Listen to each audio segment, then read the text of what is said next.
वजीर-ए-आज़म मेरा दिल जीत लिया।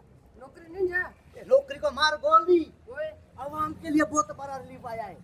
हाँ है बोला अब्बा मेरे को बता दे, खुशी में मैं बोलता तुम्हारा हाना फट पड़े। इमदाद नहीं है ना जिम्तान नहीं दिए, वो ये नहीं है, हाँ ये पेट्रोल ये पंप है। पेट्रोल, खुदायो कसम ये पेट्रोल, हाय खुदायो कसम ये पेट्रोल में वो आवाम को बहुत बड़ा रिलीफ दिया है, रिलीफ है क्या सस्ता कर दिया है। पंचवी पैसा, हाँ पंचवी पैसा, हाँ तुमने देखा है पंचवी पैसा, पर रुपये का भी चौथा, ये तो इसने सस्ता किया है।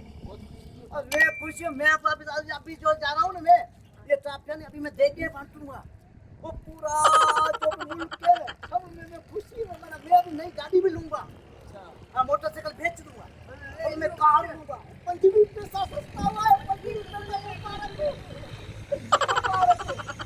पंचवी पैसा सस्ता हुआ है। चलो पुरानी मोटरसाइकिल जो है, पुरानी गाड़ियाँ बेचो, नहीं दो, पंचवी पैसा सस्ता हुआ है। चलो चलो चलो चलो चलो। हमारी वीडियो अच्छी लगी हो तो बड़ा मेहरबानी इसको लाइक कीजिए, सब्सक्राइब कीजिए, बेल आइकन बजाएं और आगे शेयर करते रहें और कमेंट्स करना ना भूलें और ताहिर रंगेजो की वीडियो देखते रहें।